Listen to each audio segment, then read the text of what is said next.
So let's jump right into why we're here. I want you to know that when you are involved, this is the impact of involvement. Pass classes, they attend school, have better social skills, make higher grades, graduate and go to college. And I want you to understand something. It is critical that you understand that you have to expect. Students become what they think you think they should become. They don't become what you tell them. They become what they think you think they should become. It's about what they think you really think about what they become. So when you tell them school is important and you bring them to school late, hello? All right. When you let them miss school for some foolishness, hello? All right. When you pick them up in the middle of the day, you're creating a storyline. And it does not support school is. Am I making sense? Yes. All right, I'm not going to stay there long. Now, the second thing I want to do, because I see so many gentlemen here, I just want to take a moment and share some data with you. Now, first of all, mothers, I want you to know we understand you are the queens. We are so happy, but I got to take a moment. I need my fathers to stand up. All my fathers, or if you are acting in a fatherly role, stand up. Come on, y'all, let's give them a hand now. Let's give them a hand. Now, I want you to understand, you may not get this. No one may tell you this. But when you are involved, when a father, this is what the research says, when dads are not involved, kids are 63% more likely to commit suicide. Look at this. They are 85% more likely to abuse a substance. Listen to this. 85% more likely to end up incarcerated. So if you take 10 out of the 10 inmates, and you say, well, your dad involved, almost 9 out of the 10 will say no. Did you understand? So I don't care what nobody tell you. You need to understand your role is critical. Did you hear what I just said? 72% of dropouts say their dads were limitedly involved. And then sometimes that's almost 3 out of 4. Did you hear what I just said? So you need to be clear. If never before, you need to know that your presence is critical to the success. Now, there are times when we the father is not around, and that's outside of your locus of control, mothers. But I need you to also understand 91% of moms say they don't value that are divorced now. And by the way, I need you to understand this piece. 73% of kids 3 and under don't live with 2 biological parents. That's almost 3 out of 4. So that is not the abnormal, that is the norm. Did you hear what I just said? Say that they don't value their father's presence. So this is important because we've got to find ways to heal, forgive, and move on and keep and separate emotion from behavior so our children can experience success. And if you are taking on, or if you are not the father, or you are working with someone that as an uncle, it's the same principle. Your role as a male is impossible. Do you see what's going on with these little African American males, these little Hispanic males? Are you seeing what's happening? You've got to get plugged in, gentlemen. When the children are young, this is when you're going to build into their self-esteem. They believe that Santa Claus will get mad at you when that big boy come down the chimney and you done ate the cookies and milk. They believe in the Easter Bunny. Hello? Yeah. So you can help them believe that they can fly, that they can become president, that they can become. You are doubling down on their self-esteem and who they are. They need to walk and talk. My mother made me think I could leap tall buildings in a single bound. She made me believe, I draw a picture. Boy, you ought to be an artist. Next thing you know, they're trying to label me GT for art. One time she said I could sing, but it didn't quite work. But I just need you to know. Children become what they think you think they should become. And you need to take ownership that your children are a reflection of you. So when your children don't pass star, you didn't pass star. When your children are not valuing education, you don't value. Woo! It's tight in here right now, but it's okay. I'm just going to tell the truth. This is where you build their self-esteem. I better not ever hear you call your baby stupid, dumb. Baby, you're too smart to do something like that. Do you know who you are? What's your name? What's your last name, brother? Gibson. Gibson. You let them know you're a Gibson. You are a Gibson. You've got to understand that as they grow older, you can't just tell them to do something. I said, do it. Don't wear that. Because you've got to understand it go in one ear and out the other ear. I have been a middle school principal, a high school principal. Let me tell you what happened. And I don't know how they do it. But you tell them to take that off because that is outside the Gibson manifesto. And before anybody sees them, they done put it back on. Did you hear what I just said? So you've got to appeal to them like a coach. Anybody played any sports in here? You know, coach have you out there running suicides on a day it's 100 degrees and you be feeling like, yeah, you can't break me. Am I right? That's right. But you're appealing to the sense of reasoning. Second chapter is dealing with how to get plugged in with your school, how to get connected in a meaningful and powerful way. The third chapter is dealing with parenting to some difficult times. If you're single parenting, how do you get through that and make sure your baby... See, Barack Obama came from a single parent home. Did you hear what I just said? Ben Carson, one of the top black surgeons in the world, his mother was illiterate, couldn't read or write, just was running for president. Did you hear what I just said? But she would come home and she would say, Ben would say, hey, I'm finished my homework. And you know what she would say? Are you sure they all right? Because I don't think so. And she can't read or write. He go back and check and double check. And he said, Mama, they all right. And she said, well, if you knew they were all right, you should have said it like you knew for sure. You ought to be confident. You are Carson. Did you hear what I just said? And see, that's the power of knowing what you're trying to create. And you've got to know that your baby can be president. That's right. You make it very clear. College is not something that's up for negotiation. It's a mandate. Hello? Yeah. I'm going to give you 5 tips. 5 tips. Oops, I don't want... 5 tips. Everybody, are you ready? Get your pen, get your paper out. You want to know? Don't be looking like, no, he didn't ask me to get pen and paper. Yes, I asked you to get some pen and some paper out so that you can refer back to your notes. Because sooner or later, you're going to need this, and you might not remember it. And you need to be able to go back to your notes. Hello? Looking at me like, don't make me right. All right. So, are you ready for tip number 1? Can I get a drum roll? Tip number 1. All right. You have to get your children's attention. Everybody say it. You have to get your children's attention. You want to get a middle school, high school kids' attention? Take that phone. Hello? Take that iPad. Okay? Let them sit in that room with a bookshelf of books. Hello? All right. That's called getting their attention. The second, I need you to understand, as you do this piece, you've got to talk in a clear voice before I go to 2. You've got to, as you get their attention, what do? The first thing you've got to do is you got to talk in a clear and firm voice. I didn't say you yell or scream. I said what? Clear and firm.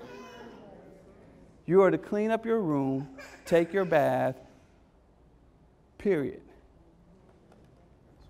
Sometimes you got to say it with a single word. Some of y'all just driving yourself crazy every time the child.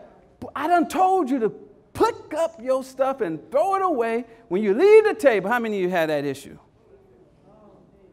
Clean up your stuff.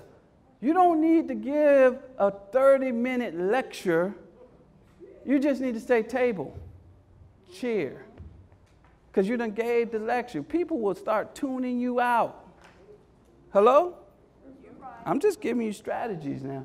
Positive reinforcement. Sometimes they don't understand. You think they're listening to you, but they really got their mind on that phone call, that TV show, something that happened at school, and they really looking at you in your eye and not paying you no attention. So what you do is you say, I just asked you to clean your room, get your bath, and bring me your homework for me to check. Now tell me what I just said. Tell me what I just said. Clean my room, get my bath, and bring you my homework to check. Now, if he was to say something different at that point, I had an opportunity to correct and redirect. Does that make sense? Yes. But there's one thing for sure, that old, I ain't hear you, it don't work. Because you done just took the information, processed the information, and regurgitated it back to me. I know we are on one page. So if you don't do what you're supposed to do at this point, you're just being downright disrespectful. And now I got to get you. All right? So everybody say tip number 2. Tip number 2. All right. You got to help your children set proper goals. And the way you do this thing is you have to help them by writing it down, because our world is full of a lot of stuff. I mean, some of us can't remember tomorrow, much less 2 months ago. Hello? So you write it down so you can go back to it. And you need the goals to be very clear and specific. You're going to improve your math grade by 5% because you are Gibson, and C's don't work in this house. Hello? And so you're going to write it down, you're going to be clear, and it's going to be measurable. You know what I mean when I say measurable? 5 points. That means I can look at it and tell that you did what I said you were going to do.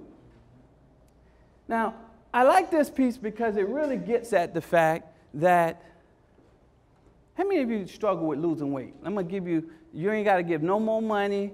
Every year, everybody got a New Year resolution. You ain't got to give no more money to all these people. You can just give it to the Tanner clan. All right, I'm going to give you the way to make this thing happen. Is everybody ready? Because this fits into goal setting.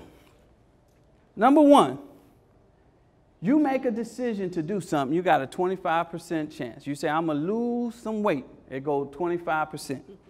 If you turn around and say, I'm going to lose weight by the June 15 of the summer, it go to 40%. I see some people smiling. You go to making a decision when you're going to do it and how you're going to do it. I'm not going to eat carbs after 2 p.m. It go to 50%. You commit to somebody that you will do it, it go to 65. But let's just move real quick. If you do all of that and then you make a future appointment with the person you committed to, at which time they report whether they have done it, it goes to 95. So you basically step on the scale and your partner look at the scale and say, you didn't make it, you did make it. It go to 95%. Hello, I take them odds any day of the week. All day, every day. That's how you do it. So you've got to help. So what you do is you tell the kid, look, we're going to improve that grade, okay? We're going to do it by the end of the 6 weeks, okay? How we going to do it? We're going to read an extra 20 minutes every day. We're going to turn around and you committed to me and your auntie and your uncle that you're going to do it. And then we're going to come back on this date and we're going to look and see that card. And you want to do it early enough, so if you need to make a phone call to the teacher or to the school to make sure you're not missing something, you're going to have still time for the child to meet the goal. Did everybody hear what I just said? All right. Good deal. All right, everybody, drum roll. Tip number 3. Wait a minute. What? That's a weak drum. Now, if y'all want me to sit, anybody want me to just sit down? Well, if you want me to sit down, raise your hand. If you want me to keep on giving you some more tips, raise your hand. Let me hear you. Let me see you. All right. Now let me have a drum roll, please. Can I have a drum roll? Thank you. All right. Tip number 3, speak the language of encouragement. And what I mean by that is you got to praise the work. Man, that's a great job on that A. Don't nobody want to hear you being negative. Use opinion words such as good, great, terrific. Now, the reason that's important is because of this next piece, tip 4. Tip 4 is very powerful because it's the key that makes a person be successful. It's the first step in making a kid be successful no matter what their condition. Did you hear what I just said? And that is, you begin to focus on effort and progress. Look at that paper. I can tell you spent a lot of time on it. It must feel good to know you worked so hard. Now, why is that important? You ever know them people that are always blaming everybody else? Oh, I'm here because don't nobody like me. They don't care for. Hello, everybody else's fault. Am I right? Well, the reason I lost my job is because they don't like folk with braids.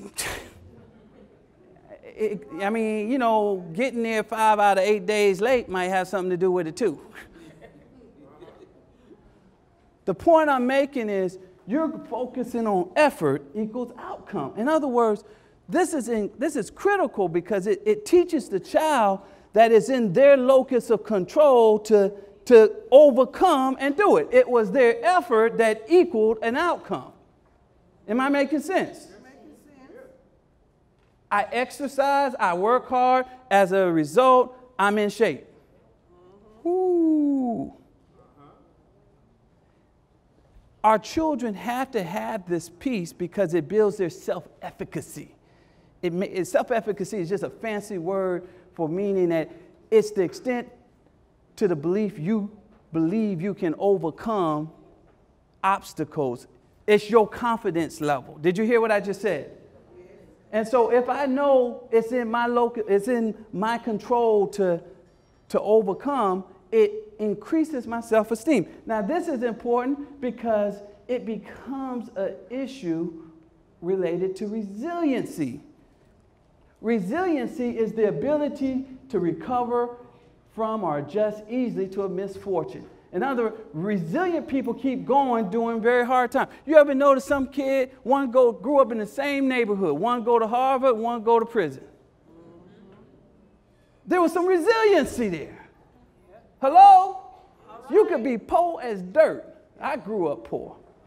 I got a doctorate degree and all kinds of other stuff, 6 books and 30-something articles. And we grew up not having a whole lot. We had a mama that didn't play. She expected us to achieve, to represent her name. Hello? And let me tell you something. Your zip code don't determine where you begin, doesn't determine where you end. But you got to believe that thing. All right? And we've got to help children understand it is their effort, it is the decisions that they make that impact where they are. That's right. Because we want accountability to start from within. Did you get what I just said? Now, am I teaching? Am I teaching? Okay. Now, this piece is critical because our children have to have that resiliency. Albert Einstein said, it's not that I'm so smart, it's just that I stay with problems longer. When you've been up all night, the first P, physical. When you've been up all night, are you at your best? No. Anybody saw that commercial when they say you need a sneaker bar? When you haven't eaten, are you at your best? No. Your children aren't either.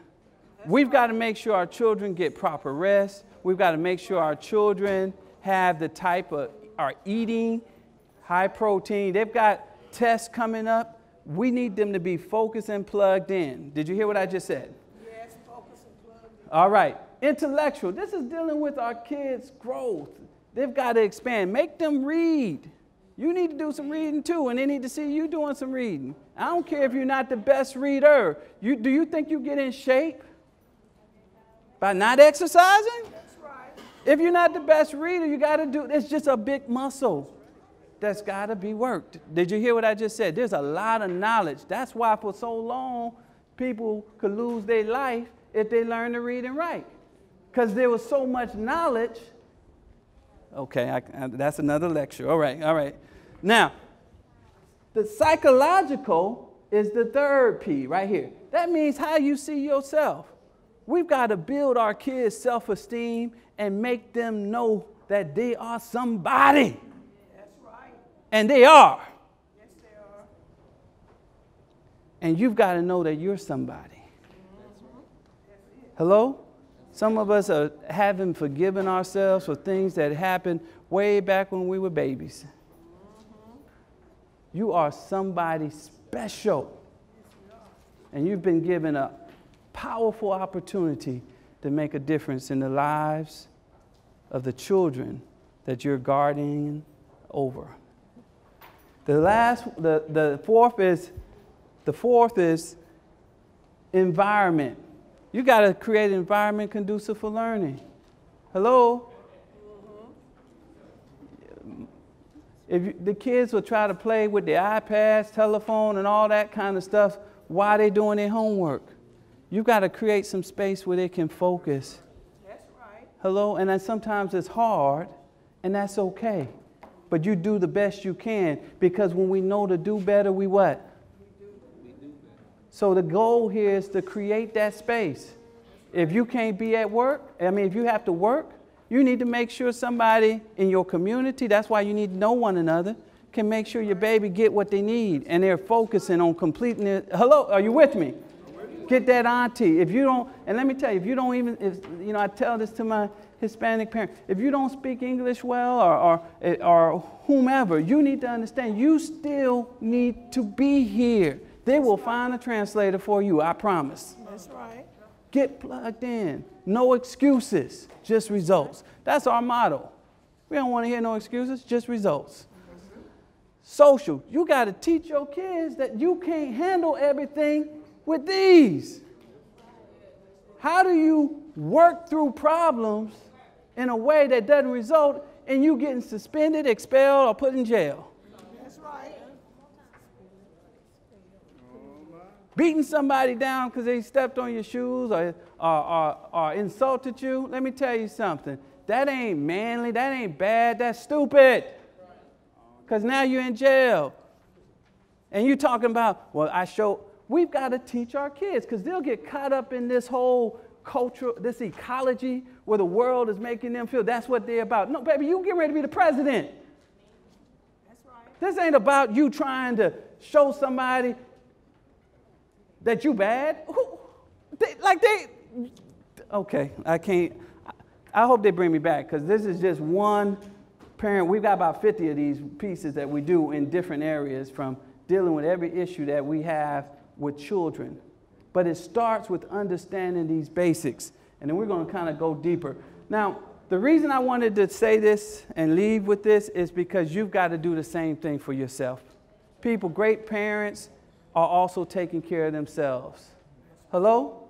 Right. You've got to make sure your physical, you can't be up all night. You've got to take care of your body. You've got to eat right. Hello? You've got to take care of your environment. That's right. Hello? Sometimes you got some people you just need to let go. Come on. Because they're not for presidency. And you trying to raise a president because you deserve that, because you are somebody. That's right. Am I making sense today? Making sense. Now listen, I have a lot of love for you, and I'm going to shut it down because I got to go. But I need you to understand something. If I don't say nothing else to you, you need to know life and death for our children is in our hands.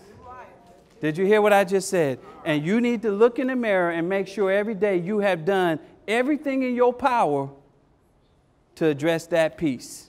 That's right. Did you hear me? How many of you had a good time today?